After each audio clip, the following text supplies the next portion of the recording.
Coming up next, former head writer of Saturday Night Live, Jim Downey. Jim Downey. Jim Downey. James Downey. Yep. My boss, your boss, right? In a sense, yeah. He was collaborator. He told me he was my writer. boss. He was David's boss. Yeah. David's contracts would be in 7 to 10 day increments. 7 to 10 minutes. I had a 12-year contract. But God, David would be. Phil got a 3-year one. I was shitting. They go, we're going to give you, they give him like 2 years, $3 million or something. For Phil? Phil Hartman. When he re-upped? When he did his last year. He did his initial 5, and then he went up. Because he had power to do it. I think you might have gone, but he stayed. Good Lord. No, I only kick because David's always self-deprecating about his time on the SNL. Well, what happened was they would call in the summer and say if you got picked up again and you didn't know, so I'd have to lug my fucking mattress out of my apartment, get out of my apartment, cancel it, come to LA and stay in my other one I shared with someone, and then they'd hire me back, and I go, fuck, just tell me I'm hired so I don't have to stress the fuck out, and I had to fly all the way back and get an apartment. It's like I wasted even more money and time. So. I remember that, because at the party, you'd say sometimes to Lorne Michaels, hey, I'll see you Monday at the meeting. And Lorne goes, perhaps. And that was chilly, and I'd pull Lorne aside and go, Lorne, come on, I mean, David's really funny. We should just sign him up for at least 2 weeks. I go, who's the host Monday? He goes, we'll see if you'll know. I go, why? Because you might not need to know. Where should I sit in the Monday meeting room? Should I be up on the couch, or should I just go Indian style on the floor? You can decide later.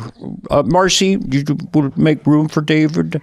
I don't know if we have. Is it Michael room. Keaton? Who told you that? I go, well, Lauren, I'm on the show. I have to write for him. Do you? I go, well, I work here, right? Do you? Do you? David's going through that thing of like, am I really on the show or not? And he just sort of hangs around the soda machine. We should have him removed from the premises. Exactly. It was tough out there. So every year I'd get picked up, and I never got more than a 1-year pickup. So it was tough. So Jim Downey. Great, big writer. We didn't say this. Head writer, he did first 5 years of SNL. Then he went and started Letterman for 5 years. So 2 monster shows in there. And then heyday. he returns to SNL as the head writer when I arrived. Yeah. And he was head writer for like 11 years. Then he wrote Update with Norm Macdonald, stuff like that. He has a great resume. He's like this big presence at SNL that maybe some of you aren't as familiar with. So this will be a little different flavor. We do all kind. A lot of people go, just go with huge stars. I go, guess what, fans? We're going to have some real writers. We're going to have people down in the bowels of 30 Rock. Dennis said he's the second most important person in the history of SNL. He is. There's Lorne, and then there's Jim being such a big powerhouse writer and forming the type of writing we're doing. I had to run by stuff by him all the time, and it was very hard to get his attention because the head writer is pulled in every direction. So everyone is trying to get a hold of the head writer to punch up their thing. Yeah, and he did all those Letterman bits at the beginning. So he's great, and he's kind of a recluse, and he didn't know how to do Zoom. So it's great we got him on to talk. He never Zoomed, never been on a podcast, never listened to a podcast. Yeah, that's true, right? So he broke the seal on 3 things in our little time with Jim. Yeah. Anyway, so I got another joke. Should I waste it here? Okay. No, Dana will get mad at this one. This is just a joke. Okay. So here's if a girl's having an orgasm. If they're having a medium one, they say, Heather, back me up on this. They say, oh my, oh my, oh my. And if they're having a really good one, they go, oh God, oh God, oh God. And if they're not having one, they go, oh Dana, oh Dana. See, so I pulled you into it. Yeah. I'm the guy. Well, I heard this from reliable sources that when David is getting with a woman and he has an orgasm, he screams his own name. God damn it. David! Who told you that? That's why I do it in this room. It's soundproof. It's funny. When you hear these things, you go, well, how many orgasm verbal jokes do I have in my head? That's the only one I remember. I just heard it because someone did it to me, so I had to do it to you. Even though you're a happily married man, I just said, this is funny. I'll use Dana. First I laughed, Then I was kind of delighted. Then I was offended. This is all within 0.3 of a second. Then I thought, I'll come back with my David Screams' his own name. Yeah, and now we're even. Well, what are we talking about? Even Steven. I hate to be named Steven. I mean, even Steven. Oh, that would be the worst. God, what a fucking nightmare name to have. Now we got Downey. So Downey, sorry we went off track there, but that was a fucking real winner. Jim Downey, a very interesting person. You could give him any subject in the world and leave the room. He literally goes to libraries at Yale, goes in and just reads. What a nerd. What a nerd. What a genius nerd. Hey, what are you reading, nerd? I'm reading Agricultural Manifestation in Early Colonial Times. Sounds nerdy. Half the people there are Harvard and Yale and Cambridge. They're all a bunch of nerds. I wanted to ask him if he thought I was stupid when I joined because I went to Scottsdale Community College, but I think he never answered the question, so I think that's a yes. You didn't know what Manifest Destiny was, and I remember the writers would get in a room, they'd laugh for hours. Did you hear what Spade didn't know what Manifest Destiny was? Oh, I know. I'd walk around with a thesaurus, mostly for Dennis. All right, so Jim Downey is going to talk, and you're going to listen. So do it.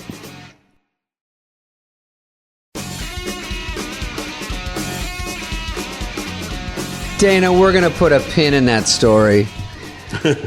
Downey, my boss. Robert Downey Jr.'s uncle? Yeah, let's just say so. Is that real?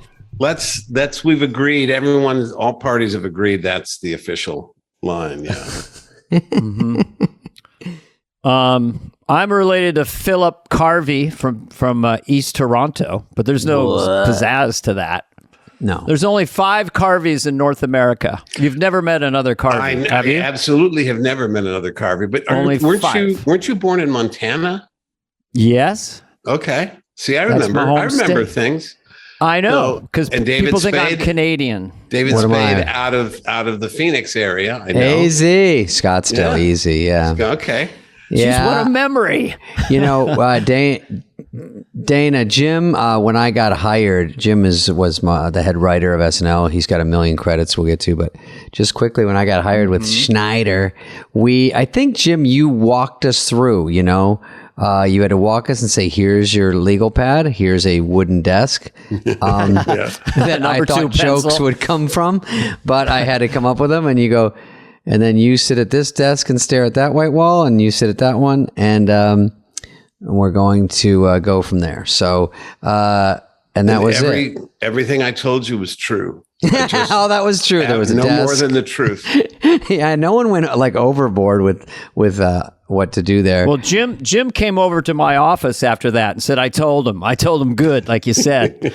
Anyway, that's inside baseball. But Jim and I had a kind of an inside joke about newcomers.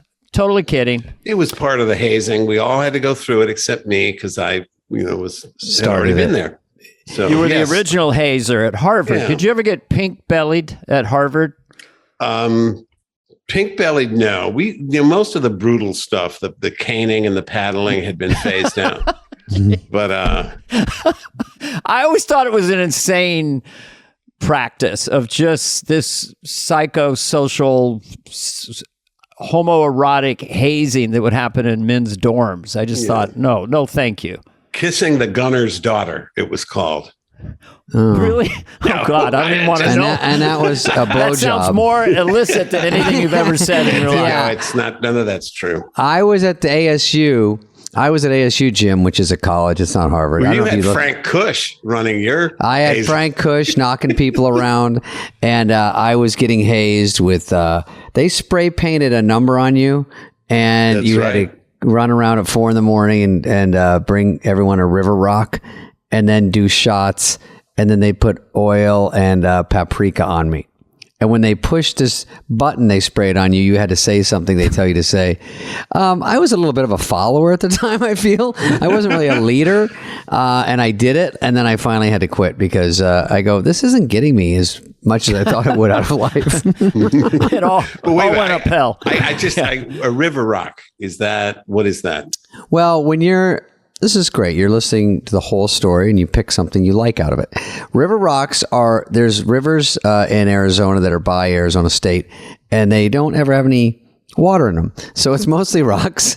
And at the bottom, there's little smooth rocks from the flooding and rivers and what we have. So you just have to climb down the river, grab them, and then carry them in a bucket. They're super heavy. And the idea is it's a fucking drag. I think that's the idea. See, I thought River Rock had to be code for something filthy or illicit, or for cocaine. That's the way your mind thinks. That's sadly. I'm sorry. The creative mind. Now I feel I owe the entire state of Arizona an apology for that, and especially Arizona State University and the Sun Devils. Yeah, I love Arizona State. Yeah. Should we go a little bit? Like, I don't know how much we can't cover the life of Jim Downey, but we can say he was a very, very young man out of Harvard and was hired to write on Saturday Night Live with the original cast. That's right. Yeah, that's fair, right? That's the known more than the truth. Bill Murray and I were hired the same week, so we were put in an office together and stayed there for Jesus. Yeah. How cool. What was your thoughts? Do you remember, like, okay, to me, Bill Murray was always so intimidating. I really like him, but he just kind of scared me.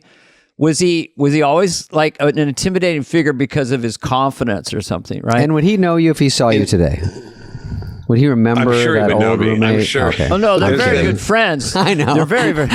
I just want to bust his balls. He actually, I know what you're saying. In terms of comedy, he's not, he can be a little intimidating. There's some people who instantly, they want to sort of join in. And it's sort of the invitation's always there to, hey, let's goof around. And Billy is not, he's more like in life, he's a super friendly person. He's a guy who you walk down the street with him and he'll talk to everyone except like celebrity, paparazzi or stalkers. He has a really good sense of when someone's just a real person and someone's a pro, Yeah. I mean, I had a front row seat on the 40th anniversary. I was waiting to do Chopped Broccoli at the piano. It was at Medley, and I'm just sitting there. And then Bill comes out, and he does a song on this, and it practically stole the show. His commitment was so extreme. I told him afterwards, it really was making me laugh. There's a story behind that. Is the oldest piece I've ever been involved with from conception to actual production. That goes back to the fall, like 1977. That Billy would sing a fragment. He would sing the fragment like, Jaws, get away from me, Jaws, that thing. And then I was always obsessed with getting that on the show. And so when the 40th anniversary thing came up, I said, look, I want to complete that song. I want to write make it a song. And so I came up with the part about, and now Jaws, you found someone new. Tell me, Jaws, what am I supposed to do? No, am I not enough for you? And then so we added that, and Paul Schaefer came up with the tagline, "You bastard, Jaws," as the final thing. And then and so I was so obsessed with getting that on, I'd never push something harder. And Billy was sort of, okay, whatever, if you think, because we'd never done anything with it ever in all those years. But every few years I would bring it up and say, God, that should appear somewhere. And then when the time came to do the anniversary, I had already sort of, I was singing the song and pitching it to Maya Rudolph, and I guess Amy Poehler was in on it, probably, and Emily Spivey, who was a great writer, who of a younger generation, who worked on that whole sequence, and then but Billy was doing the Pebble Beach Pro-Am golf tournament, and he would not. That thing ended.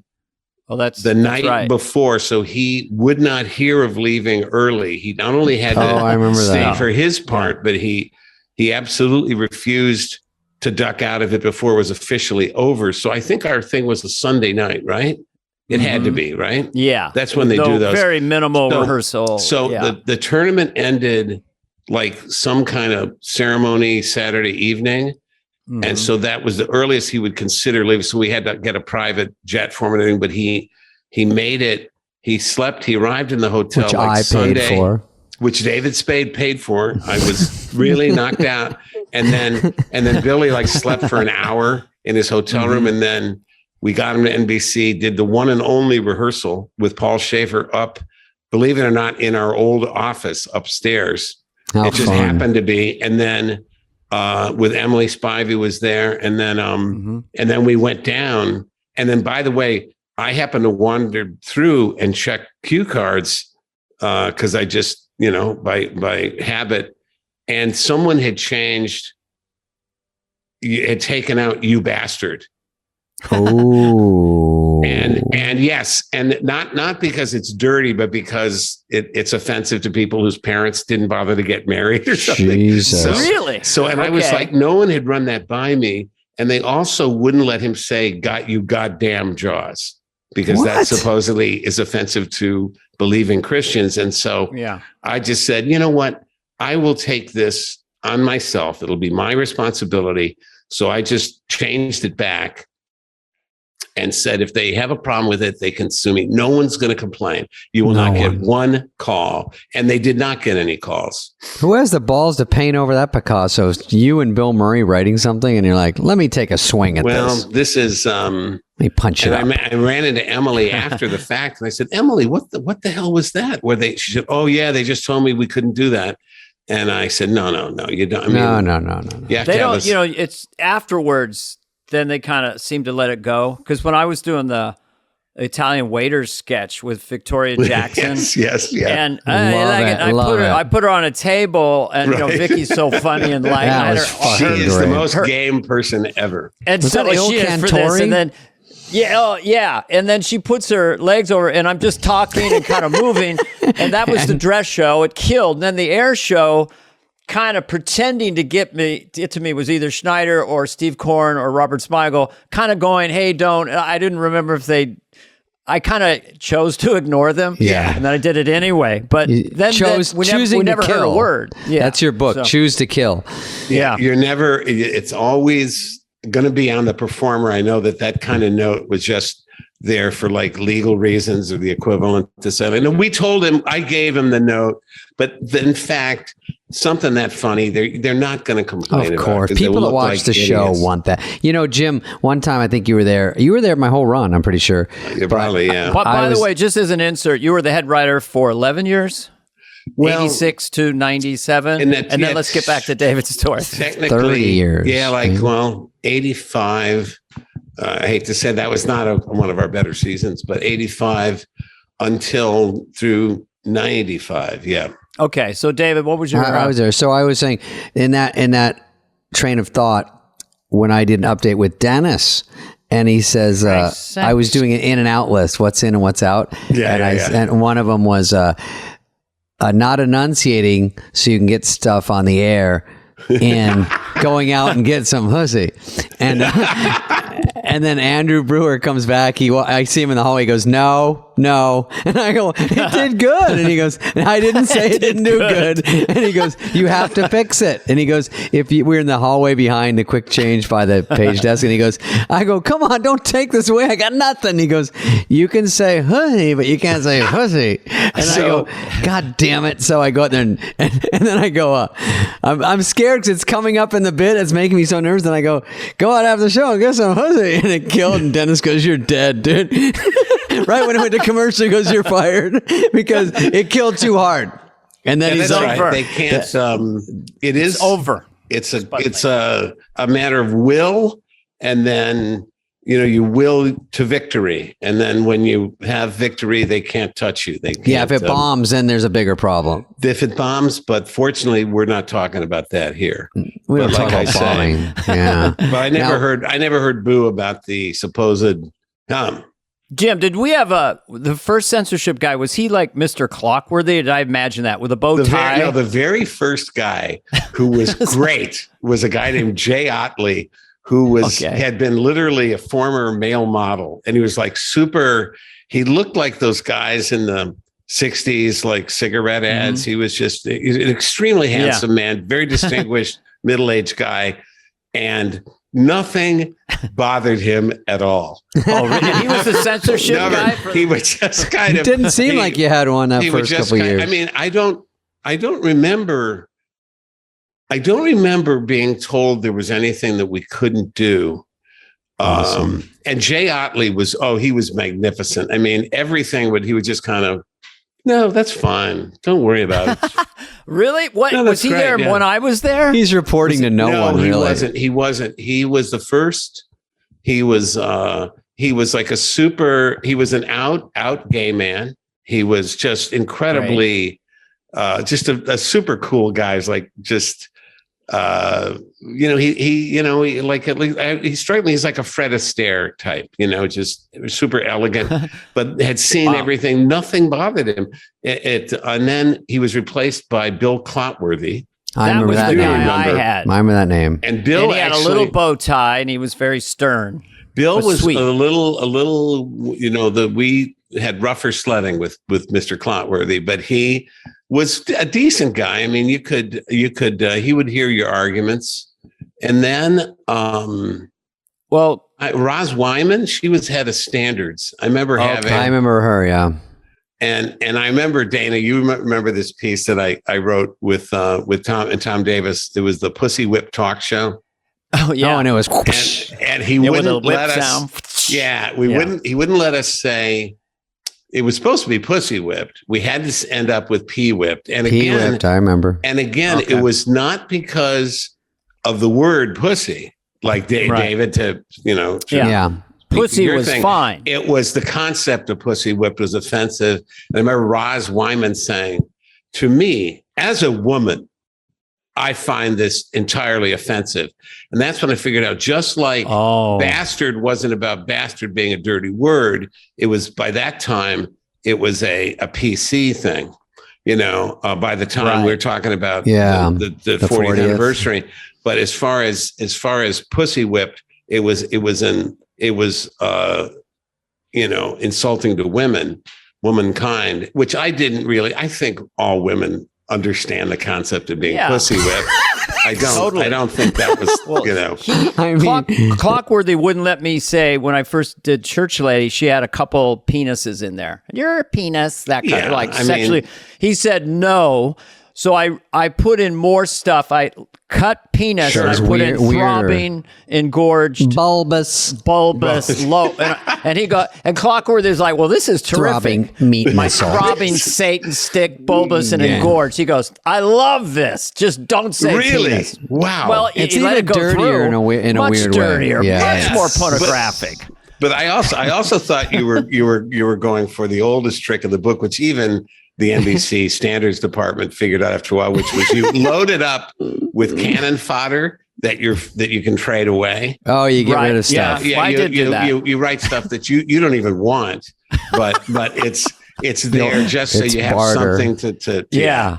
And then you kind of act like it's like sailors. On. It's like sailors bringing trinkets to trade with the natives, And anyway. You'll get this slinky for this 18 acres of land. Yeah, exactly. Well, it's like politicians. The bill's going to cost $700 trillion. Yes. And then you go, well, could it be 20 trillion? Well, okay. Look what I gave up. Busted my balls, but Which president was that, Dana? That's the only president that wasn't an opinion. I was actually trying to I only do Bernie Sanders as a crosswalk guard. Okay. Don't proceed.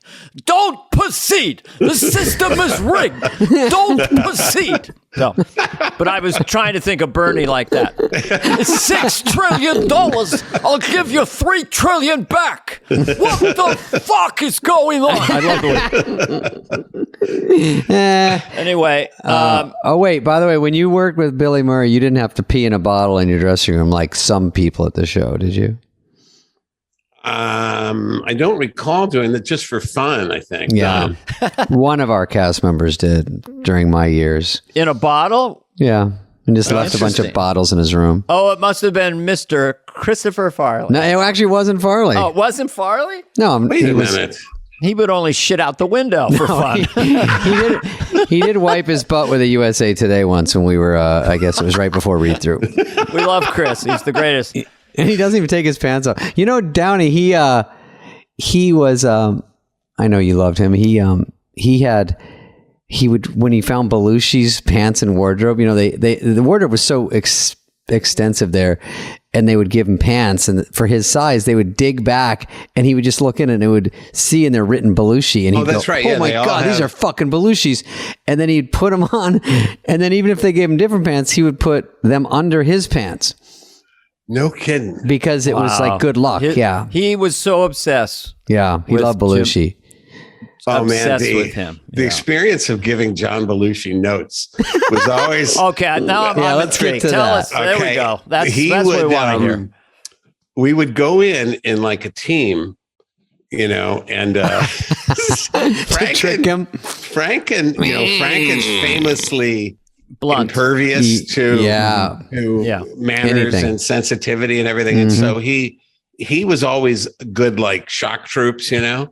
To he was the bombing that happened before we came Soften in with the troop carriers, and then I was usually the first wave in, you know, dancing through the minefields, and Belushi be sitting there staring, you know, sort of sullenly in his dressing room, and I'd go and knock, you know, hey John, on this thing. You know, I mean, it's great. It's great with you. And he'd instantly start, in that, and it was experience. I had a friend of mine who visited the show one time, and Belushi and Downey had done the Blues Brothers as a warm up, which that's how it began. They warmed up, you know, the audiences, and then, then they just, you know, decided we're going to do this big time. And anyway, at that time, that was all that Belushi really cared about, it seemed. And so he lived for nothing more than compliments about the Blues Brothers. And so my friend who was incapable of not being completely honest, however insane it was in a situation. So he was sitting with me at the party. He was a friend from high school. And I said, hey, John, the Blues Brothers, awesome. That was awesome. Once he goes, hey, thanks, man.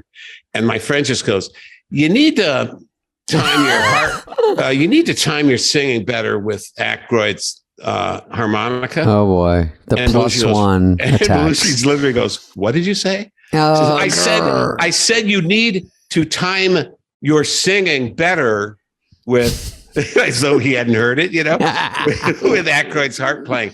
And so he goes, there was nothing wrong with the timing of my singing with Aykroyd. Oh yeah, there was. Yeah, there was.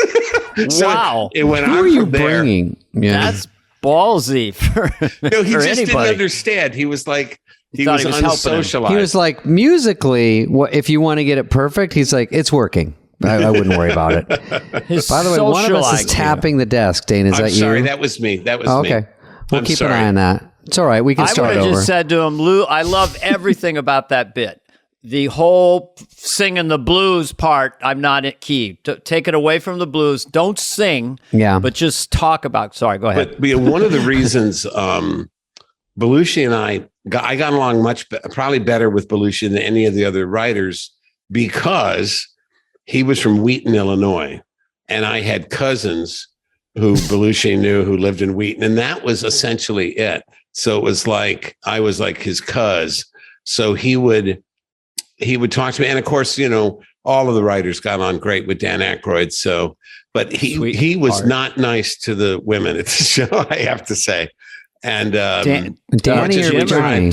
John Belushi. Danny was great with everybody. Yeah, Danny's a sweetheart. But what would Belushi ever like throw furniture or anything? Because he was so powerful on screen, he was such a potent character. Did he ever do stuff backstage? I mean, you just think of him as a badass pirate and barely under control, but I never met him. There's always this menace below the surface, but I never saw both Danny and Billy, were more, I saw, get more physical. But John, I don't ever remember. But he would have this way of sort of glowering. And, but like I say, there's certain moments that were so Belushi that, did you guys ever see the, him doing Mussolini at it was the show we did from New Orleans, where very little in that show actually worked, but all the Belushi stuff did. He was doing, we had one of those balconies, there's in the French Quarter. Yeah, that would make sense. Lorraine Newman said it was a shit show down there. It was crazy. It was fun to do it. And it was, I ate a lot of great restaurants and it was fun. I'd never been to New Orleans before, but the show itself we couldn't communicate with each other. We were doing it at different locations all over the city. But Belushi did this Mussolini thing where it was just pure Belushi, and it was brilliant. And with like a real like crowd below, and he just had all the moves down. And he also did. Michael O'Donoghue wrote this thing. The winner of the hit Al Hurt in the mouth of the brick contest. And I don't know if you the guys trumpet player? The trumpet player, Al Hurt. See, this is something you've got to be at minimum my age to know the actual reference. But Al Hurt was famous New Orleans trumpet player. And one time somebody threw a brick at him and hit him. So it's just Belushi playing trumpet like very nervously, like watching for the bricks coming. I can't explain it. I love it. I invite you guys to check it out. He would commit so It was hard. in that show. Yeah. Belushi would just commit like crazy. Was he doing drugs during shows, or you just catch it? Was it more of an after? No. After party situation? I don't remember that ever interfering with it. It was more when John was difficult. It was more just attitudinal things that, he did when he got into music. The show ceased to be his absolute top priority. You know? I remember, because sometimes drugs make people moody, in quotes, and sometimes with Farley I go, I think you're being moody right now, and I wish we could find where that's coming from. I wish we could trace it back to something, but I remember that I could imagine that John, by the way, I don't care if John did drugs during the show. I mean, the shows are funny and they stand up as like, my whole childhood is based on it. It's the fucking greatest. So I don't give a shit, but if people can do their job, I think drunk is harder to deal with when people are, you deal with people that try to perform. Drunk can makes you slurrier and slower on. You're not nailing shit. Yeah, I did Robert Downey Jr. Wait a minute. Who was the guy who was the incendiary talk shows in New Jersey? Morton Downey. Sorry.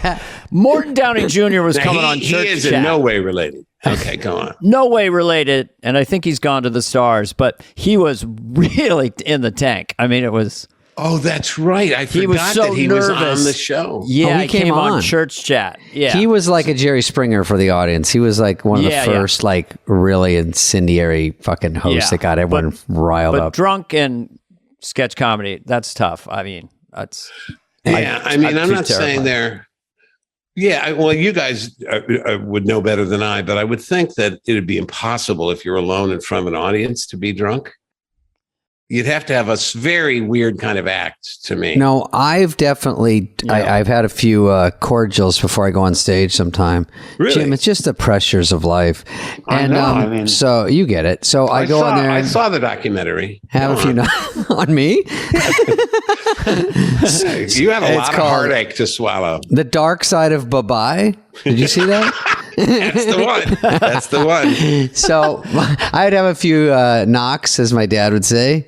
And then, but sometimes you're off your game a little bit. You're right. There's a fine line between, hey, I'm feeling good, and then like, fuck, what joke is next? I don't even remember. I'm in the middle of a joke. I don't know what's going on. So, but I have a question for you, Jim. But we all love Norm, and this OJ situation on Update, that people have asked me, Was Norm leaving? Was it a direct result? Because I think you were writing for Update with him, right? He was kind of the producer yeah, and co-writer with Norm. Yeah, you guys were like locked in a room doing it. That was all you guys. Yeah, Norm on Update was one of my successful projects at the show. Was one that it was entirely he was my candidate in a very crowded field, because the network had determined that they were not going to give Kevin another chance. I personally thought Kevin Nealon had been doing Update from the time Dennis left. And I personally, Neil Nisi Bonham about, the dead, but Herb Sargent was not doing Kevin any favors the way he was running Update. And it was hard to sort of to get help to Kevin, because it had to go through Herb. It had to go through Herb, and Herb was sort of like ran interference and wouldn't notes get through and everything. So he didn't love my Update pieces either.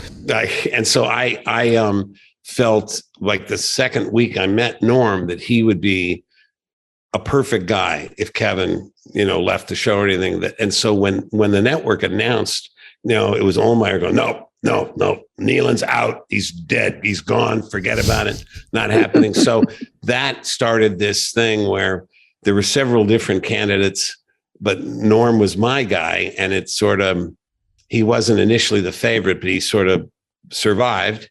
And so as far as the OJ stuff is concerned, that, if you remember, the murders by persons as yet unknown happened in June of 1994, which is when we were having this meeting out in LA, which, by the way, ended.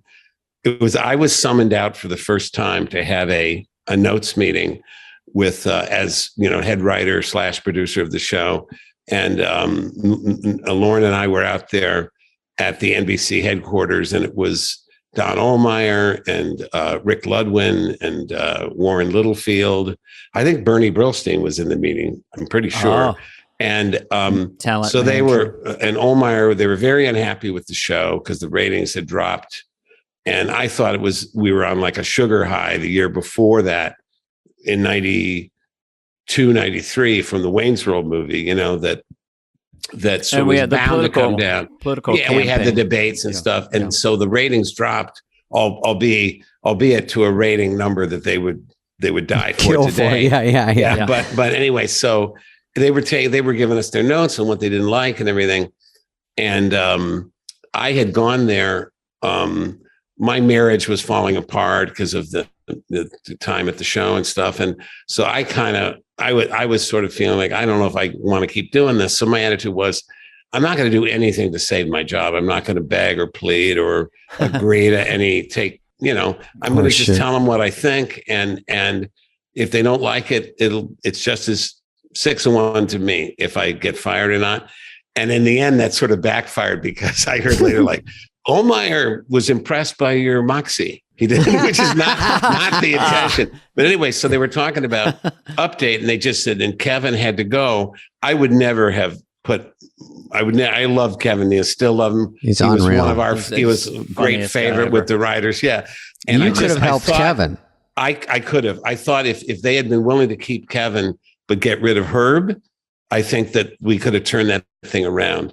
But anyway, that was not the option available. So anyway, but the meeting ended only because visiting hours were starting at LA County, and Ohlmeyer had to go visit OJ. Wow. That's why that meeting ended finally, mercifully. And so then when the fall came, there's a whole other story with how Norm came to be the guy, but Norm is doing Update. And I told him at the beginning, I said, look, I don't mean anything, nothing about her, but attempts have been made in the past to help people doing Update, and that her blocked all efforts because he got, was threatened and territorial and everything. And so I told Norm, like, look, we're not going to fuck around. We're not going to let Herb do to you what he did to Kevin. And so you can have your Herb meeting, but you got to have a later one with me, because I'm not fucking around this time. It's too important. and Norm said, yeah, that sounds great. So what would happen is we first of all opened the piece up for the first time to lots and lots of writers. So you suddenly got a lot more writers contributing, and then we would just overrule decisions that Herb made I never even had a conversation with Herb about it. And we just, so to answer your original question, the way Norm came to be fired was we just did the OJ jokes because they were funny. It wasn't, none of us had a hard on for OJ or anything, but it was, he was in the news every fucking day too. Like you can't avoid it. Yeah. And so luckily the timing couldn't have been better. The trial opened just before we went on the air. And then the very next year, the fall of 95, the openings, the week of the first show, the verdict came back. And so, but anyway, he just, every week I would hear occasionally from Lauren, and I knew it was Ohlmeyer calling him to complain, but it was Lauren would go like, how is it that you and Norm seem to be the only people absolutely convinced of OJ's guilt? And I would go like, Lauren, come on. I think it's hurting us with black audience. And I said, first of all, we have no black audience. The glove was very small. And second, I think it could only help us because black people know that OJ did it. Come on.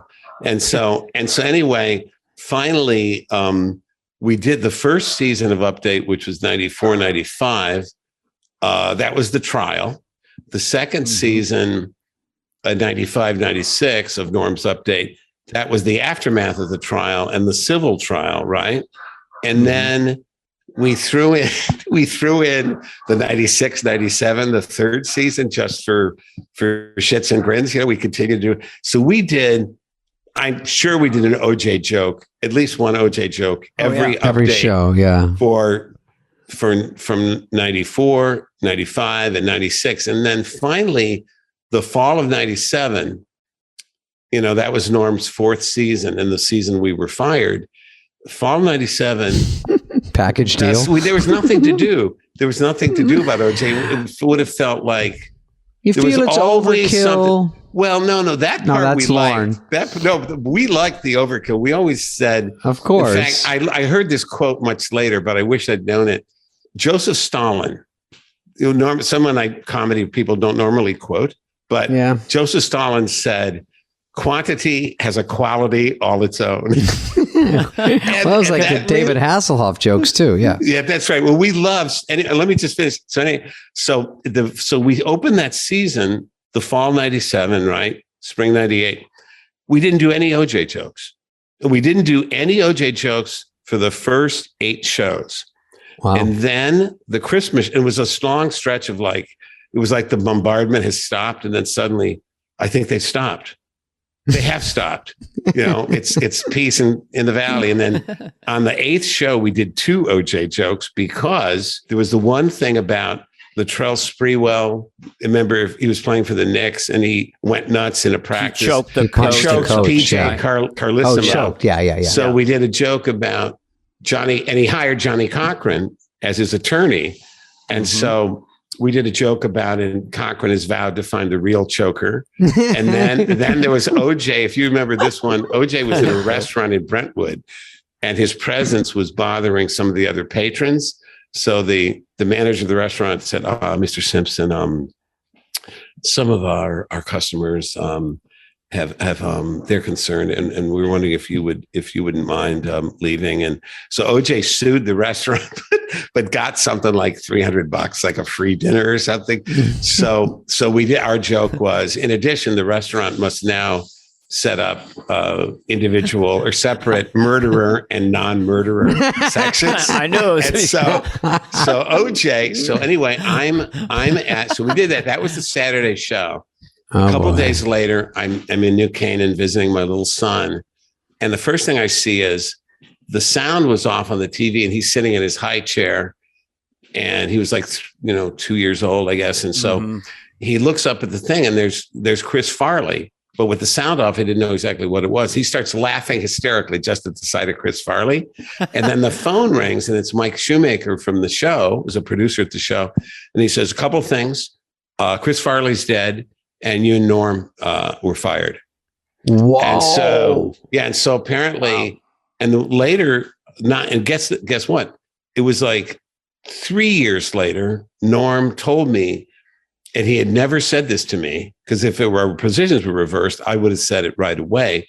He said, they told me like it wasn't, that they were only firing you, that I was welcome to stay. And I said, I won't do it without Downey. And so they said, okay, motherfucker, be our guest. So that's how Norm came to be fired. He went out of solidarity with me. So, well, I think it's probably smart because you made it. You guys together were really good. It probably would have. He would have been. He's fine great, without but me, you're great, Did right? Norm ever bring a joke to you or an idea that even you thought maybe went too far? Because he Norm would really Norm, yeah, yeah. There's actually because he really would push the envelope. There was with Norm.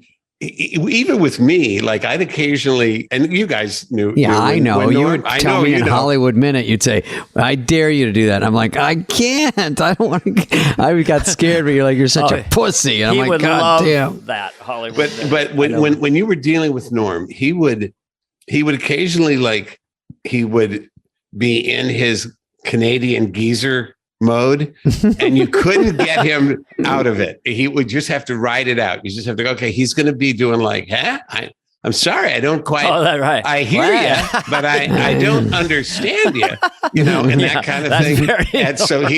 And so you'd have to go, okay, Norm, when you're ready to talk as Norm Macdonald, I'm here, but anyway, so sometimes he would come in with things where he was clearly joking and I would never take the bait. But one time he had this joke, which there's not a lot of jokes that offend me. They certainly don't offend me in the conventional ways, but they often offend me. It's just, I think they're just terrible jokes.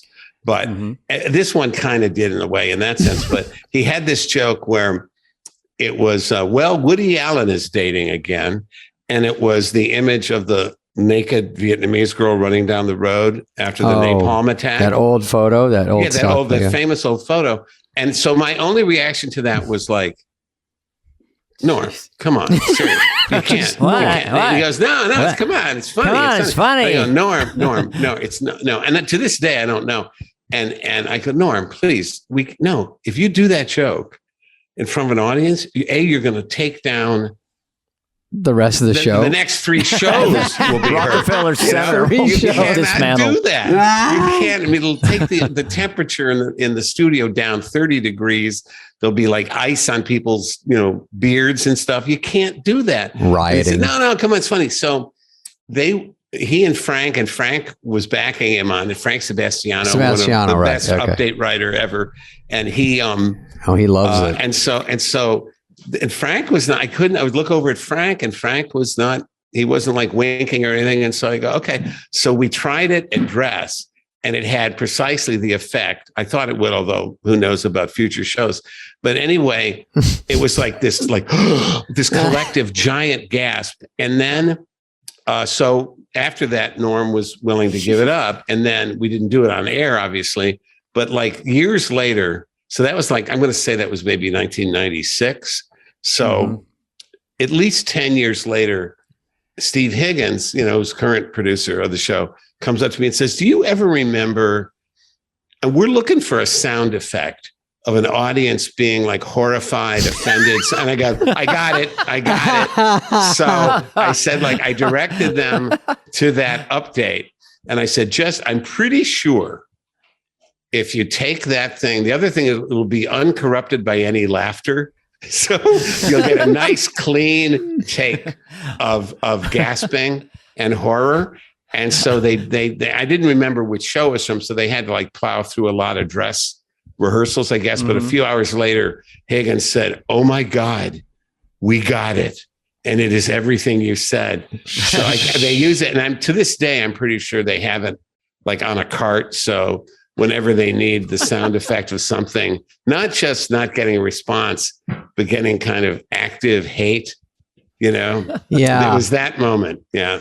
Yeah. He's got some in real life, even his act, we do stand up on the road and, you're always telling rougher stuff to each other, but he was way ballsier than someone like me as far as I do stuff that kind of rubs people wrong sometimes, but his could really, he would but pride I always himself. Appreciated that. I know what you're talking about, Dave, and I know the stuff of yours that you're referring to, but I always loved it.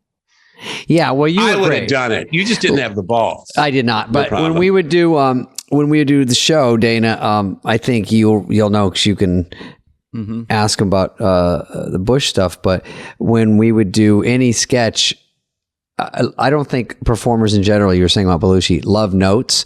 And if you think you're any good, which I think we all think we're pretty good on the show, at least at some level, insecure, but we think we have something.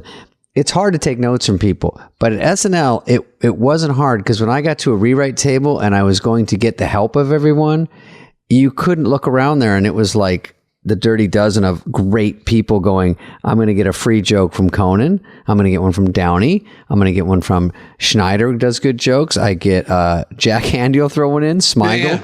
It's unreal. So, and Downey was the king of that. So if you can get Downey's attention for a few minutes at 3 a.m, then you're going to it's going to be better no matter what. That goes back to Downey being a head writer and having everyone wanting to get his ear to get that line or get that approval or get a different take on what you're doing. Angle. And that's exhausting, right, Jim? Just little knocks it was. I will say this, and it's a shame that that when I worked with you guys, it was all, in retrospect, not that I'm for any help I may have given you guys. I love hearing that. And we're going to get really into how much warms my heart. But, but I realized I was much happier my first 4 years at the show. And when I returned to the show after my second firing, I returned to the show in 2000. And at that point, when I came back, I said, okay, here's the deal. I'm going to be just a regular sketch writer. I am not going to be responsible. I'm not going to be the reason someone's piece got on or didn't get on.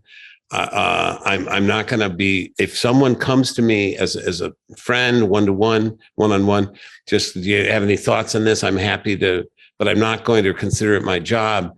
And I'm going to stay completely out of all office politics and write from home, which was important. So I don't have to stay up all night. And I got to say, I was much happier during my first 4 years at the show and my last, whatever that was, 2000 to 2012, like another 12 years.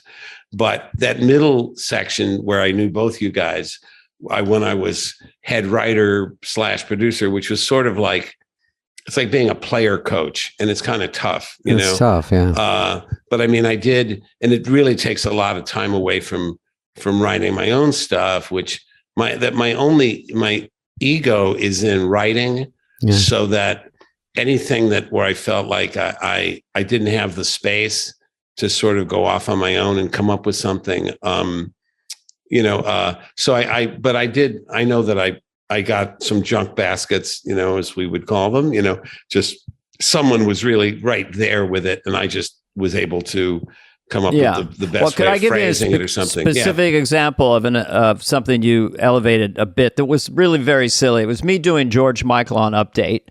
And I had all the get up on, Faith. And it was all about, look at my butt. And it was like, my butt has magical powers. And we were doing these things about magical powers. And then you came up with the line, if you put a wilted flower near my bottom, it blooms. Okay, that sounds... That's just a little bit an assist that took it to another level. Oh yeah, David? Schneider would be sleeping outside your office, and you crack the door to go get a cup of coffee. All right, help me with copy machine. And it was tough because we'd wait outside there. We'd usually go to dinner at like that Mexican restaurant. We'd walk down, or we'd Jose sent me. Oh yeah, or we go to Wally and Joseph's or whatever, and then we'd come back, and then everyone's stalling to write, and I'm like, oh, and then by the time I get notes that maybe this is something I shouldn't write, it was 2:30, and I'm like, wait, this is all I have. So I'd go try to jump on something else and help out, but can we go ahead, Dana. I just thought we should give Jim one of your talents is political comedy, and so we had the campaign. This is in the late 80s. So we had Dukakis, the Democrat nominee for president, versus the guy I ended up doing, Bush Sr. And there was a really great line in their debate. I didn't have a good Bush at that point, but Lovitz had that line that just it's a memorable line. Yeah, do you remember it? Well, no, I was going to say, you didn't. I thought your Bush was great. I mean, and it got better. It got wilder over time. Well, we should talk about that too, because you, me, and Al, and especially you, rhythmically kept extending it. And I was doing lazy syntax, that guy over there doing that thing. And then eventually it came to, and I remember specifically Jim saying this to me, it's going to be na-ga-da. Yeah, na-ga-da. And how is that spelled on the cue card? Oh, yeah. That's where we... G-A-D-A. Yeah. Na-ga-da. So we did extend the rhythms, which... the audience went with us, But the line that, I don't know who wrote that line when I, as Bush, was going all over the place, that guy down there doing that thing for like a minute. And then Lovitz, as Dukakis says, I can't believe I'm losing to this guy. That sounded like you, but that was maybe Franken. It was Franken. That was Franken, I'm pretty sure. But it was a great line. Yeah. And it was the idea was it was supposed to work both ways, that it was like a commentary on Bush, but it was also a commentary on Dukakis's his confidence. Yeah. He was unshakable. Yeah. He always acted like he just kicked ass. But sometimes when I would do George Bush Sr., I would think I was going to be in trouble after I finished, because I would go so out there with it. I'd be like that thing guy over there moving into the Saddam Hussein one. That was you. Once you established it, it was just you. If you looked at maybe the first time you did George Bush and one of the last times you did Bush, it got very out there with the leap, and people would go, I had no idea there, how much it had evolved, but that was just you having more and more fun and over time, and people who'd been watching the show certainly had no idea, that you were just leading them along. Can I tell you one thing that happened that would relate to this, which was, I don't know if this has happened to you, Jim, or David, but I was doing Vegas with Lovitz, and he went to a party, and he ran into Gene Kelly's widow. This like 4 years ago. Wow. And she said, Gene Kelly's widow. And she said, tell Dana, because he's telling me, John's telling me, that Gene loved his George Bush Sr. Every time he was on, Gene Kelly would say, quiet, everybody, Dana's on, And so that kind of blows my mind, that kind of stuff. See, that stuff's fantastic. Right. I mean, when you get feedback back, God, I got to be honest with you, I guess I'm learning that Gene Kelly was alive into the late 80s, early 90s. But I had the superstar team, because you and Al are different flavors of writer. Yeah. And that having both of you and me in the center, and the three of us really created this thing that got huge. So anyway. Well, we were always able, like the thing about our openings, which I don't know if your audience knows, that we call them cold openings because you come right up on them without any warning. First thing. And the idea is the studio is usually so clogged with sets, because we burn a lot of sketches that are dropped after dress rehearsal, still require sets and take up space and everything. So the ideal cold opening has to be something really simple, easy to do. And so that's why in over the history of the show, there've been a lot of Oval Office, whoever is president at the time, delivering a message straight to camera, because it's something you can write on a Friday night so that it can be super topical. You don't have to build much either. Just a chair back, and it's usually at home base where they do the monologue, correct? Yep. Okay. And so it makes it, and like when Dana was doing Bush, it was just something that you could be, I mean, we didn't have to worry about Dana. So it was just like we'd figure out whatever the idea was going to be, if we could think of one at all. And then, but a lot of times, Dana, we did send you out there with not a lot in terms of the script, and we just relied on you to the red light goes on and you're going to bush it up and, you know, and we're going to have something. Well, sometimes I'd come in Saturday morning or at noon, and then I would hear we're doing a bush tonight. Yeah. You know, sometimes it's Friday night, but sometimes Saturday morning. Okay, and then you and I guess we're. But we would often have to. There weren't a whole lot of them, in fairness, that you got by Wednesday, or that we were able to do by Wednesday. Well, a lot of them, they tended to be a Friday night thing. I remember one that was planned was remains one of my favorite Bush pieces. It was the if you guys remember back, he was accused of, because of the Willie Horton ads and stuff, of doing a lot of negative campaigning against Dukakis. So the joke was he had won the election. You know, he was president-elect, but they still had plenty of money left over. So they decided to do one more negative ad, you know. And so it was the last negative ad. It was like a kind of and it was you sitting with your grandkids, like eating popcorn, sort of screening the negative ad. Anyway, but I just remember that as one that stood out because I know we had done that for read through. And I remember you were like, really? It's at read through, you know? It's that early. That stunned me.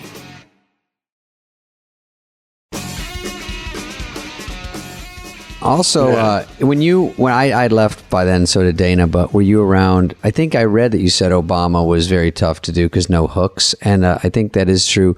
Dana sort of does one now. It's pretty good. But I think at the time, very dicey territory.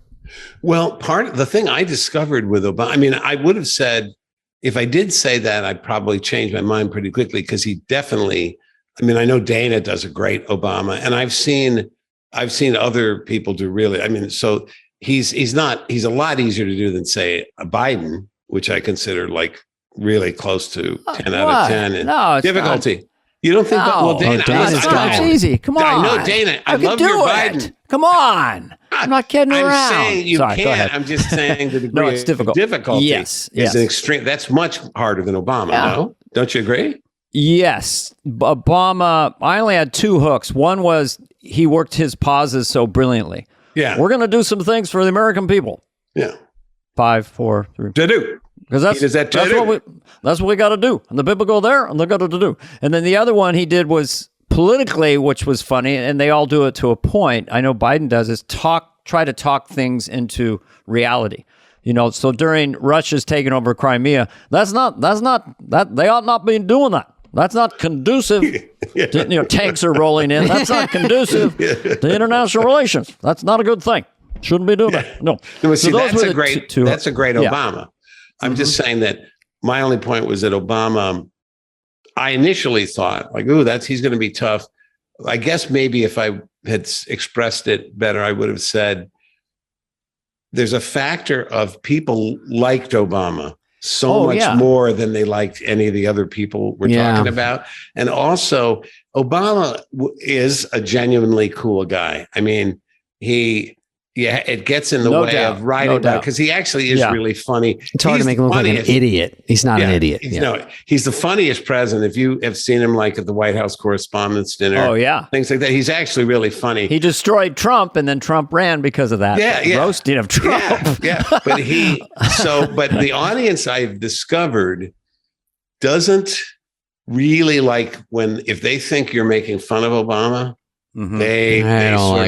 They start sitting back with their arms across their chest going, tighten up a bit. Think again, like we had talked about briefly, just that idea of teaching or something that's overtly has a political point of view, and then doing something that has using the word silly, like I would do to break it with the audience for me so they'd be comfortable. I would do him doing nursery rhymes. Yes. And I would couch it as if no matter what Obama says, you can't not listen.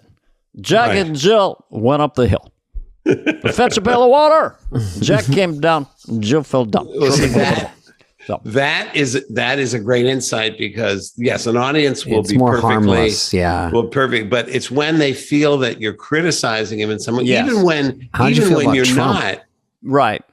See, Trump, I missed the entire Trump thing because I left the show in the spring of the May 2013 was my last show, and I was never there. Is there a coyote in your house? There's that's a little doggy. Oh, we'll just have to ride it out. It's part of the charm dog. factor. It's a charm factor. I thought he'd say something like, "I'll make it stop." That dog's got to go. That dog's got to go. I'm afraid I can't do anything about. The dog will stop barking in a second after the danger is past. But the dog didn't like my Obama impression. That was the problem. No, the dog is offended by my Obama. Tulip is a fan of both your work. It's not. I didn't name the dog. So go ahead. You weren't there during Trump. You weren't there for. You mean for the Baldwin Trump?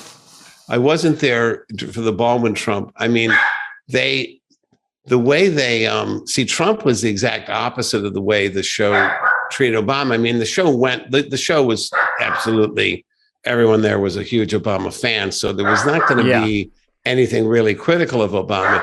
You could put him in certain situations where he got to be funny, sort of shitting on Republicans, or else if it was, there were certain things. I wrote a thing with Seth Meyers where there was Obama meeting with the premier of China, and the Chinese premier was just busting in on, "You owe us money," So it was the translator. So it was Will Forte, who was fucking brilliant in that piece. God, I love Will Forte. Yeah, we love him. He did this. Crazy funny. He did. I can't think of the was it the same premier? Anyway, at the Chinese premiere, and Nassim Pedrad was the translator. And you guys probably know that I love to write pieces where someone's translating for someone else. It's sort of been a thing of mine ever since the Spanish game show back in 1978. And anyway, so it was Nassim Pedrad's doing the translating, and the guy would speak in Chinese, and it'd be like, "When are we getting our money?" And then Obama would and it's like, and then the premier would speak, and she would translate like, does the premier look like Mrs. Obama? And you go, what? You go, does the premier look like Mrs. Obama?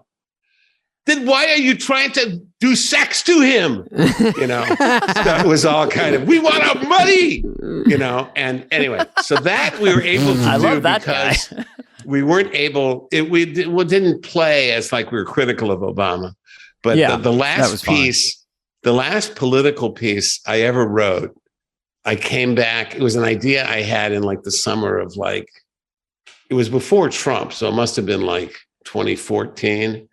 I had an idea, and I called up Lauren and said, "Hey, can I turn in I had an idea for cold opening," and it was Obama talking about ISIS, and this is when Obama had been, in all of his speeches, he kept saying now there is no connection between ISIS and the religion of Islam.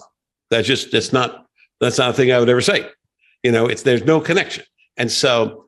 It was the idea, the premise was Obama addressing the nation, saying that he'd been doing some thinking, and he realized there's a huge connection between ISIS and Islam. And if you think about it, I mean, there's one on the side. There's the whole thing with the, with the Allahu Akbar. I hadn't thought about that at the time, but that's pro. And so anyway, it played. And so I remembered, it was very popular with, Frank and other people I showed it to. And we did it. And I remember showing it to a friend of mine, Lawrence O'Donnell, who has the Lawrence on MSNBC. He was a college roommate of mine. And I showed it to him, and he says, "I think they're going to think you're making fun of Obama." I said, "But no, it's silly. It's silly. It's more, it's more making fun of sticking to that idea that because it was kind of silly to keep insisting absolutely that, ISIS has nothing to do, nothing at all, I tell you." And so, and he was right. It played to absolute silence. Wow. And kind of surprised people at the show. Cause I got to say, I mean, I don't know, I might not be the best judge of it, but I thought it was pretty funny. It had some good jokes, and I don't remember those jokes, so I would share them with you, but it played to absolute silence. And so I realized that's a bit of a third rail. If you're going to do Obama, you have to. But I remember pitching. When he came to the show when he was a candidate, and we were in a long line in the hallway because the Secret Service, they wanted space to be able to. They sort of blocked off the hallway. And we're like lined up, shaking his hand. It was like a receiving line. And I remember he's going along, sort of, a word with each guy. And then I say, like, I grew up in Joliet, and he starts like an arrow hitting a thing and quivering. He just stops dead, and then gave me like 3 or 4 minutes, right? Ooh. Because and he was showing off his knowledge of Joliet, which is impressive, I have to say. Really? So have you been? I was down at Six Corners on Larkin. I go, yeah, Yeah. And anyway, so upstairs later, he was going to do something on the show, and I'd written something for him, and I know this would be more effective as a story if I remembered exactly what it was, and I watched him laugh as he read it. He was chuckling to himself, and then just said, "Of course, I can't do this, right?" And I said, "Well, I was afraid you might think that." So for our next podcast, I will dig up that thing. Please. I know I didn't throw it away, but there was something about Obama was a guy who he's basically a funny guy, so you can at least pitch stuff to him. But like when McCain did the show, there was friends. You gave the Obama bit. McCain, try to get it on. McCain, no, but McCain had this thing where, and people have sort of forgotten this aspect of his career, but he was like a scourge of wasteful government spending. So, David, you would know this from Arizona, seeing ads and stuff. He would, but he was always talking about my friends. This makes no sense at all. And anyway, so I had this thing where he was just complaining about wasteful spending. And one of the jokes, almost my favorite joke in the piece was and what about this, my friends? A government program that warns convicted child molesters when a 10-year-old boy moves into their neighborhood. What is the point? I mean, I don't understand. $40 million for this program. And it's not even the money. It's not even the money. I would be against it if it were free. But $40 million. And so my friends. And he goes, no, this is funny. I don't know about every joke in it. And so like 10 minutes later, like this terrified aide comes up to me and goes, this thing about the child molester, I mean, that's not in the piece, right? I mean, that's not going to be in the piece. And I go, well, yeah, I mean, he didn't object. He goes, no, that's not in the piece. Okay. And then the same guy would appear like every like half an hour to go like, that's still not in the piece, right? It's right. That's not in the piece. Anyway. Well, I find that of course, everyone by the way, thought Trump I went to cards and put it in the piece. I didn't. You went rogue again? Don't you think? I mean, maybe we should finish with this because you also, I find people laugh at Republicans more easily. Like I would do George W. Bush in Texas. They'd go crazy. Trump supporters, hardcore supporters, laughing their ass off at Trump. But you and Will Ferrell and Daryl Hammond, hooked up for that debate stuff. And you came up, of course, famously with a word that sort of defined George W. Bush in the year 2000. Strategic. So what? Oh, yeah. I remember that. Yeah. Of course. Well, that was, sorry. And Farrell's great anyway. That was great. I had to take it further in my stand-up act because you guys were writing so funny. I just finally went to the nth degree with W, like, God bless all Americans. We're going to protect freedom here at home and on abroad. Irridiculous of race, Creedence Clearwater, or colored balloons. I just had to go insane. But Will own that, and he was brilliant at it. And so was Daryl's gore was great.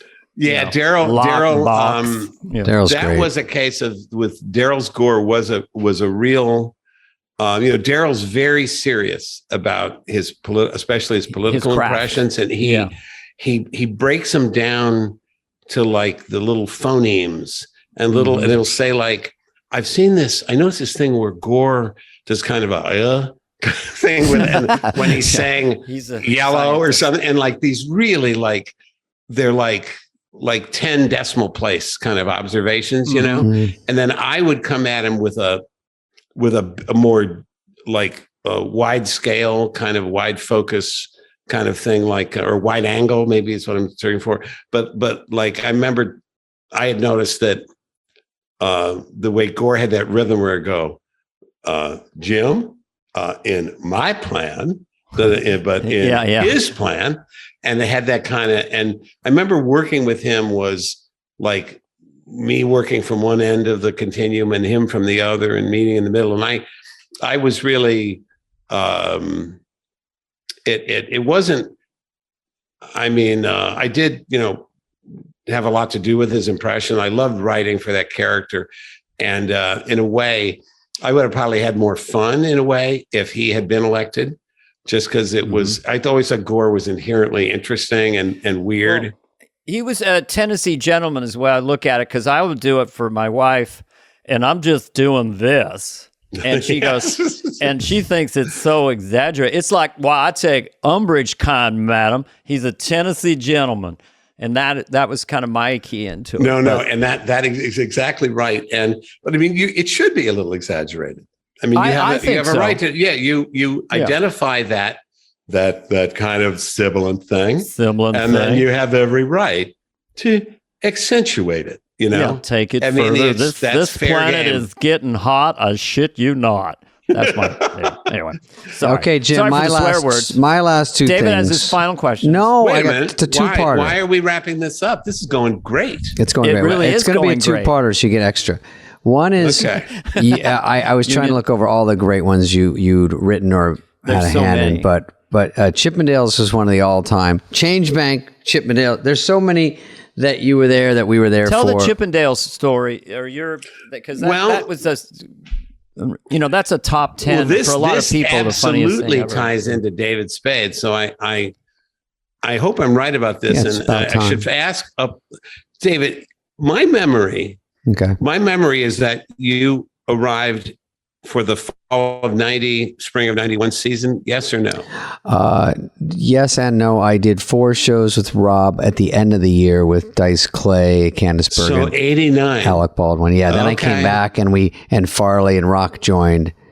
And that was our first official year. So that's it was 90, 91 or something. And then because I had been talking to our friend Robert Smigel, and he had looked it up and said, like, no, David arrived after Farley. And I said, no, I remember him. I thought, so I walked over with him. Yeah. I had been convinced by Robert. I love Robert, but when it comes to dates, he doesn't know what the hell he's talking about. He had been convinced that you had come after Farley. So that kind of does queer this story a little bit, but I know that I've said this to Dana, that I one time made the mistake when I didn't get my first computer until this week. Well, no, 2013 was the first time I ever used a computer. And I had been given an absolute state-of-the-art MacBook Pro by Lauren as a present in 2004. And it didn't come out of the shrink wrap until for 9 years.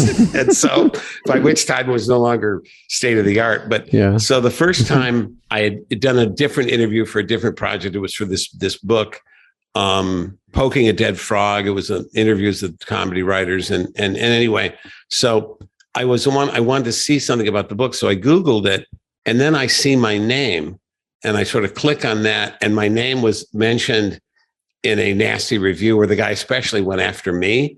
And that was, the experience was so upsetting that I vowed I will never again click on anything I might see in and even someone like me, I'm nothing like you guys, but you know, I have like a Wikipedia page. And so I've never looked at it because to me, it's like Medusa, you know, I dare not look at it. So I occasionally will ask my son to, would you check my Wikipedia page, see if there's anything I need to worry about? Mostly it's just inaccuracies, but occasionally there's been stuff that definitely is problematic. But so anyway, I extended this for the most part to anything on YouTube. Although if it's a piece that I wrote, I'm willing to look at that piece now and again, but they only recently put the Chippendales piece up on YouTube. It hadn't been up there for a long time, I'm pretty sure. And I was looking at like Ricky Gervais or something. You know, I wasn't even looking at a Saturday Night Live thing. And then I see in the right-hand column, you know, all the suggestions, and there's Chippendales. I go, holy shit, I haven't looked at this since it aired. It does probably. That on Pornhub too. So this is like 20, it was from 1990. So that's going to be like 20 years at least. So I look at the piece, and these pieces never, that's one of the reasons I don't look at them much, is because they're never as good as you might remember them. And sometimes much worse than that. But it was, in this case, it was the comments, and the comments were like better than 90% savage. They really? They hated it. No. They fucking hated it. And all of it was about how cruel, how awful, how evil, and you guys have to back me up on this. Sometimes it was all we could do to get Farley to keep his clothes on. What do you say? Break that down. At a rewrite meeting. Okay, so but anyway, their point was, you would just run in nude. What goes through the mind of a writer to think it's funny? It's funny to make poor Chris Farley take his clothes off for this sketch. It's just humiliating someone over something he can't help. And so, and the only reason I would have done the thing is because Farley was he loved doing that for comedy. Naked, He loved getting it anyway. So, but David, here's where you come into the story. Finally. So I'm reading like comment after comment, because I kept reading because I'm hoping it's going to turn around, you know, in the flow, and that someone's going to, hey, let me stick up for the piece. Didn't happen. And so I get to like comment 14, and then there's this guy who comes in and is like, okay, you guys want the story? Yeah. I got the story. So here's the story. I happen to know some people who shared it with me. David Spade was walking down the hall at Saturday Night Live, and he hears sobbing coming from Chris Farley's office. Mm-hmm. So he goes in and goes, Chris, what's the matter? And Farley's at his desk, just crying his eyes out. And David goes, Chris, is something wrong? What's happened? They go, like, is your spaghetti not here yet? Farley through his tears is saying, like, they want me to do this piece, and it's so humiliating, and I just don't want to do it, but I'm terrified I'll be fired if I don't do the piece. And David says, what piece do they tell? What is this? They want me to be naked in this Chippendale male stripper piece. And of course, the person obviously doesn't know that you would be fully aware of the piece, right? Because they haven't been at read-through. Yeah. So anyway, according to the story, you read the script just aghast. Yeah. And as you're going through a page, you're thinking, oh my God. Every page it got worse. I know. So then you said, Chris, stay right here. You marched down to Lauren's office and said, if you air that piece, I quit. Wow. You can have my job. It's not worth it. If you're going to do this kind of thing to my friend Chris Farley. And people are going, oh my God, that's so great. It's like Spade seems like a great guy. Yeah. I walk back and they go, I go, hey, Lauren doesn't want to talk to me. So I guess you're going to have to do it. I have no juice here. In the fall of 1990, that might have been the response. Yeah. But, is any of that true, David? Is any of that true? Is any of that true? Did you go to Lauren's office? No, I know that. Okay. I know that Chris loved that sketch, and I was standing very close watching it, going, I knew it was like a 10 out of 10. I didn't know that it would have the impact for years and years of like one of the best ever. And he was so pumped. It was pretty early on where it solidified him as like such a star. Patrick Swayze, yeah. There's no way, the way he leaned into it, threw himself into that piece, that if there had been any, believe me, I never would do a piece where I felt like I was asking some person to be humiliated. But Farley just said, yeah, fuck yeah, I'll do it. I'm not. He loved doing it. And one thing is, I really think that's what sort of bonded him with the audience. That was his fourth show. That he didn't care. Oh, it was his fourth show. See, I knew it. It was early. It was early on, and it was like, anyway, whoa. The reason I started by asking you, David, if you remembered precisely when you came, was because I was talking to Robert Smigel this past summer, I suppose, and I mentioned this experience of like, man, I made the mistake. Maybe it wasn't a mistake, but I read the comments on Chippendales, and whoa, boy, it was like better than 9-1 against. It was like, I have very few friends on that comment thread, and so, and he goes, well, let me check. So he's tapping something out on his computer. He goes like, okay, David Spade didn't even start at the show until like, it was another 3 shows after Chippendales, after Swayze. Are you serious? Really? And he goes, yeah, that'll next time you read a comment, but of course, as it turns out, Robert was wrong. Well, Jim, another side story is when I went to rewrite, or how the Tuesday night the host gets trotted around and we get to talk to him, all the writers. So he was in the writer's room by himself, and I was coming down the hallway, and it was like midnight, and there was a PR person, and I said, hey, and I start to go, and she goes, hi, can I help you? And I go, oh, I just want to talk to Patrick. And she goes, and you are? And I go, David Spade. She goes, and what is this regarding? And I go, I'm just a writer. I just want to, and she goes, oh, he's so crazy right now. Wait a minute. And I go, he's just reading People magazine. I can see him. And she goes, yeah, it's a little nuts right now. If you can come back later. And that's how I started Receptionist. Are you telling me that was the genesis of that? Mm-hmm. And that was Swayze's show, which was, I didn't write it that way. I wish you'd have told me that story. The Receptionist, David Spade's one. I know you've been hogging this podcast the whole time, but this one. David, you've had so many years to tell me that. I know. Okay. No, isn't that funny that's how I knew for sure I was there. Hysterical. And but Farley, just to put it to bed, was loved that sketch, crushed in it, heard about it forever. Patrick Swayze was great in it. Nealon was funny. I mean, I think was it Nealon and Jan Hooks? Didn't you write when it was like Adrian, Barney, and then yes. and then Barney keeps making faces and like Barney, it's over. It's over. Like he's still trying to win. Barney, our decision's fine. yeah. But no, the by the way, let me just say, not only was the impetus or the impulse to do that piece, it was because Patrick Swayze was the host. And you look at Swayze and you go, and he's a dancer. Chippendales dancer, right? It's a perfect written thing for a host too. Yeah. The idea that I was sitting there going like, how can I exploit Farley's overweightness? And how can I get that on the air? How can we put a sketch around it? A humiliation. Exactly. Start with humiliation. So, no, I think I did one that was worse with Chris. What was that? But it never blew up like this one because Chris was game for anything. Was it the David spaceship? knows him better than anybody. But I don't remember the exact. But I remember I was Ross Perot. Chris was in it. Maybe Franken wrote it. But by the end, I'm riding Chris. He's kind of, and I'm going, I'm going to ride you, piggy boy. Come on now, piggy boy. Here's it, So that one, you Chris should be canceled. I was even asking Chris, is this okay? And he was just laughing his ass off. He doesn't care about anything.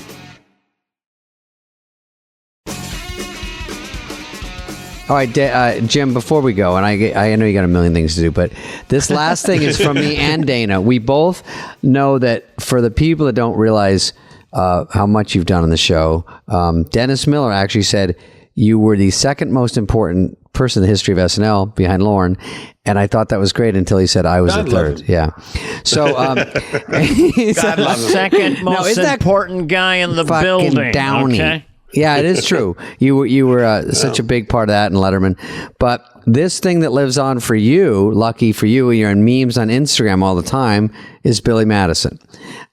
You gave the greatest speech, and I think, did you help write all of Billy Madison, or did you throw in jokes, or did you just get that part? Only that part. And I was up in Toronto, not very effectually, but I was asked to work on Tommy Boy, and I was up there with Fred Wolf, and I'm pretty sure that's when this was, unless I'm they shot the same summer.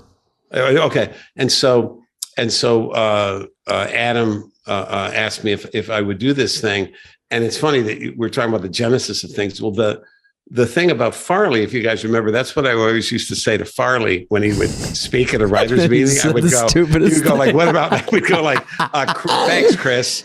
Everyone's now dumber." Are you proud of yourself? And I hope you're happy. Are you proud? And I channeled that when I was rewriting that part, and I made sure. So that was, whenever I hear that thing comes back, and it is a popular of all the things I've ever done in my life, probably that is the one that comes back at me the most. Our producer, Greg Holtzman, says it's an important part of his childhood. So what is it? So just set the scene real quickly, and then what your line that is now remembered. It was kind of long though, right? It wasn't just that. Well, it's funny. Was the punch line. I tell you, the funniest time it ever came back at me, I was at my college 25th reunion, and I was doing a little presentation where I showed clips from the shows, and both of you guys are represented. You'll be glad to know. And so it was my Harvard 25th reunion, and I'm standing there, and there's a sort of it wasn't exactly backstage. It was actually outside, but it was kind of like a courtyard. And I was going to be introduced and come out, and I was sort of pacing, like going over what I was going to say. And I look over, and about as beautiful a girl as I've ever seen in my life. And David, if you'd seen this girl, you would have been all over that. But she was this tall, beautiful blonde girl. Brings me into well, I mean, so David, he's a man about town. Yeah. But Dana was our player and remains our player. Mm-hmm. But anyway, so this girl comes over to me, and it's like she actually sort of like sauntered sexily over to me, and it was like a James Bond movie scene or something. And she grabs my ear and whispers sexily into my ear the entire speech from Billy Madison. But she had it word perfect. And I didn't remember it myself. This was 1999. So it was like, 5 or 6 years after the movie came out. I didn't even remember it myself, except the parts about everyone. It was like at no point in your rambling, incoherent, were you even close to anything that could that resembled and I don't remember. See, at something point, I award you no points, and everyone in this room is now dumber for having heard it. I award you no points, and may God have mercy on your soul. Yeah, and that's it. That she does the whole thing perfectly, and then her father, who was my classmate, steps out from a pole. We got you. This is my daughter Claire, and it's just such a bizarre experience to this day. That was such so a for people who haven't Claire. seen the movie that are listening, Adam Sandler's character gives a speech in the gym, and it's horrible. And then Jim critiques it, and it gets the last line is "May God have mercy on your soul." God have mercy just on for your giving soul. an uncoordinated speech, basically. Wow, and Billy then- Madison and then- is a classic. And then Steve Buscemi is up in the stands with a high-powered rifle, and he shoots Bradley Whitford, who's the bad guy. The bad guy. And that was a lot of great people in that movie. Norm was in a reaction shot. I watched it last night. Yeah. And that's right. That was a fun hang that summer. Yeah, it was called Billy Madison, and we were called Billy the Third. Do you remember that? And the Turners named the movie Billy the Third a Midwestern Tommy Boy. That was what it was called. And then when Billy Madison was shooting, we were shooting. We're like, oh shit, he's going to come out first. We can't use Billy twice. 2 SNL, all on SNL. I did never realize that. I thought when you said Billy the Third, I thought you were saying like it was my third priority that summer. No, it was Bill, and they were shooting and we were shooting, and I was like, fuck. So we couldn't come up with Tommy Boy for a while because Billy the Third was Billy, and then it turned into Tommy, and then I think Brian Denny just called him Tommy Boy, and then I didn't even like Tommy Boy at the beginning. I go, I don't know about that one, but now he's kind of stuck, and now I like it, but. That was why, because Billy was taken. We both wrote a movie with Billy in the same summer we shot. I remember I got roped into that because Lauren had wanted me very badly to work on the script. And I think a couple of my ideas remained, but it was really Fred. And I thought actually the funniest things in the movie were you and Fred.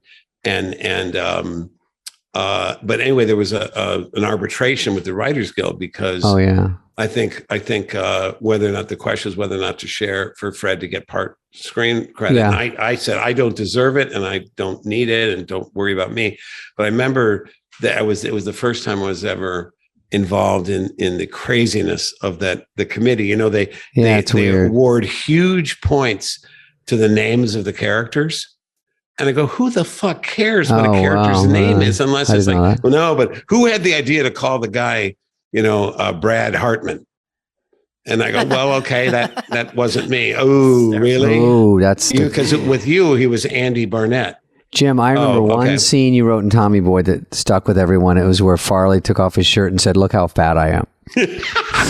Okay, that what I was trying. I was mad at him. You were always thinking you guys would do it. I don't know if it made the final cut, but I go, "This is Jim's. You have to do it." And none of us.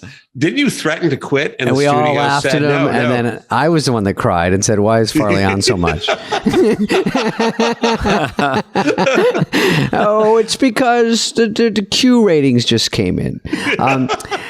David, everyone knows you did all you could to keep that out. So, well, Jim, thank you. I guess we'll go. But you're a fucking stud. We love you. Everyone talks highly of you. Jim Downey, the one and only. Let's not let this be the only time we get together. No, we'll David, be doing this David, I got your phone number. I know. I tricked them into giving it to me, and I know it's yours because of the outgoing message. So I'm not gonna say it. Don't worry about that. It's funny, But I was not able. It took me a long ass time to. Yesterday was Rock's birthday. Did you call him? And I tried to because I don't have an up to date number for him. So I Marcy Klein, who I was texting with, texted me like, "Hey, it's Chris Rock's birthday," and it's funny because I just had dinner Sunday night with Tim Meadows. And Tim told me, well, my birthday was yesterday and Rock's is coming up. So I was aware. And I know Marcy Klein talks to Chris all the time. And so Marcy had sent me a text about something else. I go, hey, and she goes, and it's Chris Rock's birthday. And I go, hey, well, send me his number. I'll text him happy birthday. And then there's like nothing. There's no response. And then I get a text like, I'll hook you up. I'll hook you up with him.